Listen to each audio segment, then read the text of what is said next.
Hey everyone, Connor here today at etrailer.com. We're going to be taking a look at Roadmaster's Reflex steering stabilizer here for our 2018 Jayco Greyhawk. So there are a lot of upgrades you can do to your motorhome to help it handle and feel more like a road car. You're never going to get quite to that level, but we can make some dramatic improvements to really help us feel more confident behind the wheel. Now you have several different options for improvements. The steering stabilizer, which we're going to be going over, is going to be one of the most popular improvements you can make. So a steering stabilizer in its most basic form is going to be a mechanical spring that's going to be connected to the tie rod to the chassis. And basically what this does is it's going to help improve our vehicle's handling and stability out on the road because it's going to want the steering wheel always to be in the centered position.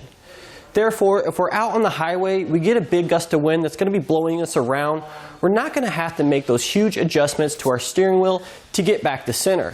It's going to naturally float back to the centered position.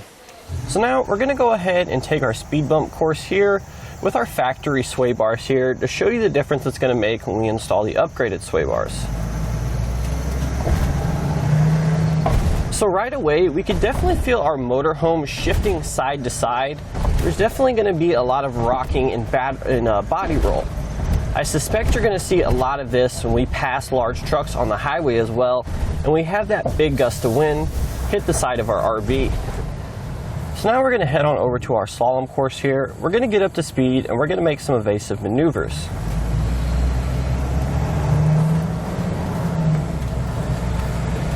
We can definitely feel when we make those sharp turns. If we had to avoid something on the highway at speed, we're definitely going to feel a lot of rocking back and forth in our motorhome here due to the weight transferring side to side.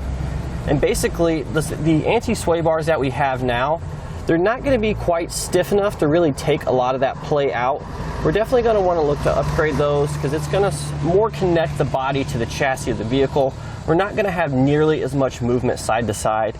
And overall, that's just going to allow us to feel much more comfortable behind the wheel of our RV. So now that we have our steering stabilizer installed, let's go ahead and head back over to our test courses here at eTrailer. We're going to start with a speed bump course. Yeah, if we let go of the steering wheel here, we can definitely see it return to center there after it hits those jerks in the road there, simulating the potholes. So it does want to return to its natural state without the stabilizer, but the stabilizer basically, it's more of a forced correction, if you will. It definitely makes it go a lot sooner. You get over to centered a lot faster. So now we're going to head over to our slalom course here. We're going to get up to speed and we're going to make some evasive maneuvers here. I can definitely feel the steering feels a little bit smoother. We're not fighting it as much to get it to go where we want it to. Yeah, essentially we're not having to make as great of inputs as we did before to get the adjustment we need. It definitely feels a lot smoother overall and a little bit less strain it takes to get it to where we want it to go. So I'm sure if you're like most people and you're driving your motorhome or RV for an extended period of time, you're going to get what is known as white knuckle driving. And basically what this is, it's just fatigue on your body, constantly fighting the steering of your heavy RV, trying to keep it centered on the road and keep everything in line. This steering stabilizer here is going to be an excellent option to help improve that, making you feel less fatigued when you get out so you can go camping and hit the trails. So this is what our steering stabilizer looks like installed. It's going to be composed of two main components. We're going to have the bracket kit here. There's going to be two brackets. This is the tie bracket, which attaches to our tire rod. And then we're going to have another bracket over here, which is the frame bracket, and it's obviously going to attach to the frame. And the other main component here we're going to see is the actual reflex steering stabilizer. And this is pretty much the actual mechanical spring here that's going to help return our steering to center. So in regards to installation, this one, believe it or not, it's actually pretty simple. We don't need to lift our RV up in the air. We don't need any special tools, and you really don't need a lot of mechanical know-how to be able to do this. So it's definitely something I encourage you do-it-yourselfers to try it yourself at home. So now that we've gone over some of the benefits and features, let's jump right into installation and show you how it's done. So the first step of our installation here, we want to come to the front of our coach. We can actually do this on the ground, so we don't need to worry about lifting up the vehicle.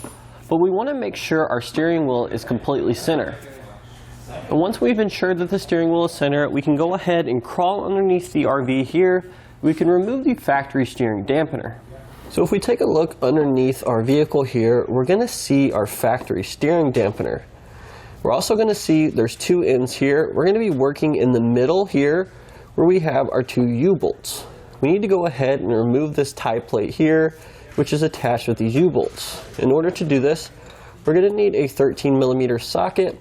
We're going to have 4 nuts in total, 2 for each of our U-bolts. So we're going to go ahead and remove those all now.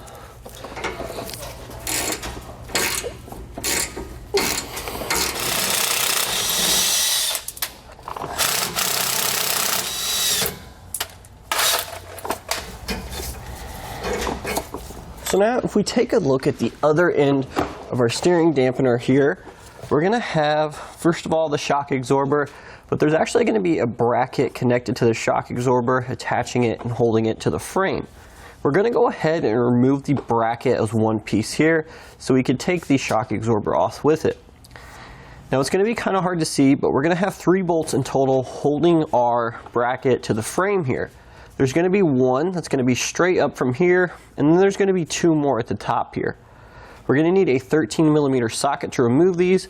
We're going to start by removing this bottom one first.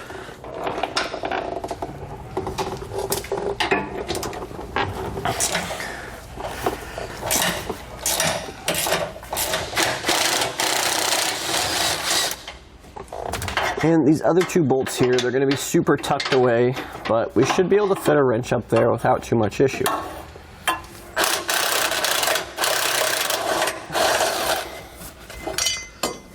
So now that we have it out, we can go ahead and give you a little bit better view of those holes, those bolts that we removed earlier. As you can see, they're tucked up there pretty far, but they're just right one after another. And then we have the bolt going in at the bottom. So now we're going to take the larger bracket in our kit here. We're going to go ahead and install this in the same location that we removed the factory bracket from. We just did that here, so it should be pretty easy.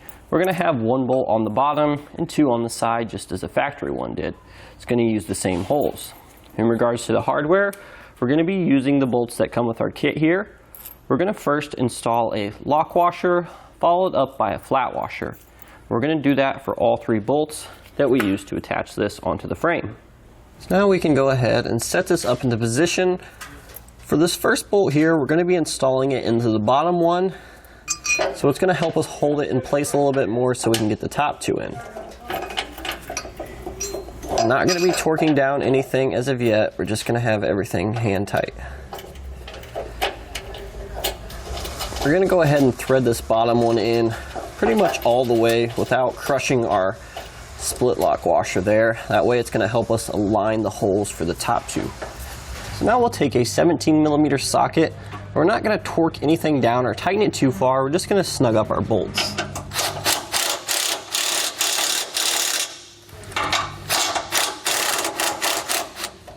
So now we're going to take our tie bracket here. We're going to go ahead and install this now just loosely onto our tie rod here. We're going to install it initially in about the same place as our factory one, but we'll more than likely need to move it a little bit closer or possibly a little bit further away. So keep in mind that the tie bracket here is going to be installed like this, to where the flat edge is facing over to the passenger side, or the driver's side. Then we're going to take our U-bolts here, just going to slip them around the tie rod like so. Then we're going to have some flat washers and some lock nuts we're going to use to secure it. Once we get one side in, it should be pretty easy because it's going to hold on the bracket to get the other one. So now we can take our steering stabilizer and go ahead and set it in between those brackets there. Keep in mind, this end here is going to be pointing to the driver's side, whereas this end here, it's sort of the base, that's going to be connected to that frame bracket we installed. So what we're going to do is we're going to go ahead and just remove our flange nut here, as well as our washer and then one of our rubber bushings. We're going to do that on either side here, and then we're going to go ahead and slide it in and show you that.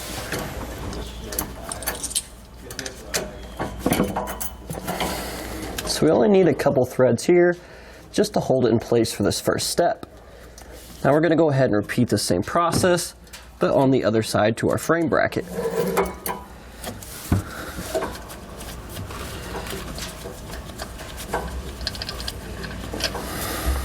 So now that we have everything roughly in place, we can go ahead and begin torquing down our brackets.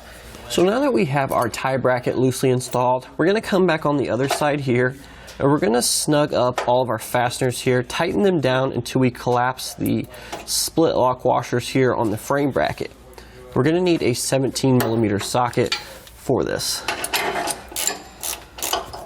So now that we have our frame bracket secure, we can go ahead and move on over to our tie bracket here. Now there's a couple things that we need to keep in mind while we're tightening these U-bolts down. Number one, there is going to be a torque spec that we need to abide by in our instructions manual. Number two, we need to alternate tightening these U-bolts, so we don't want to tighten one side all the way and then come back with the other side. We need to alternate between the U-bolts front and back and side to side. And furthermore, when we're tightening these down, we need to make sure that our reflex steering stabilizer is in the correct position. It needs to be ideally level, but we also need to make sure that we're going to have sufficient space away from our radiator hose here. So we just need to check the position that it's pointed at and how it's sitting on our bracket and our tire rod here when we're tightening it down. Now chances are you're going to need a 15mm open-ended wrench. You'll definitely need 15mm, but in order to get to these bolts and nuts, we're going to need to use an open-ended wrench. So let's just go ahead and start tightening these down now. Again, we need to make sure we're alternating, but we need to get it in just an approximate location, and then we can start to make our final adjustments. So we went ahead and just tightened down our tie bracket here. We have it loose now, but we tightened it down to where we think we needed it.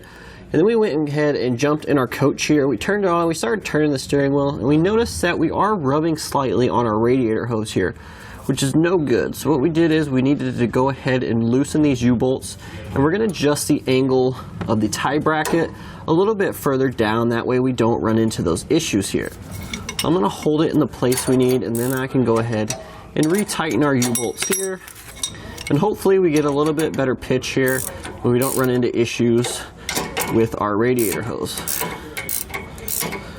And again, we need to evenly tighten down all these bolts. Now that we've readjusted our tie bracket here, we're going to take a 1/4 inch wrench and a 15mm wrench, and we're going to go ahead and tighten down our two end links here. Now we need to do that until it quits spinning. So we need to be careful not to depress or compress the bushings too much.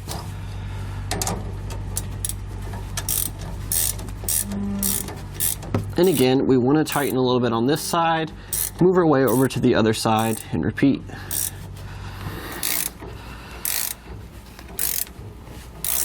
And that's going to do it today for our look and installation of Roadmaster's Reflex Steering Stabilizer here for our 2018 Jayco Greyhawk.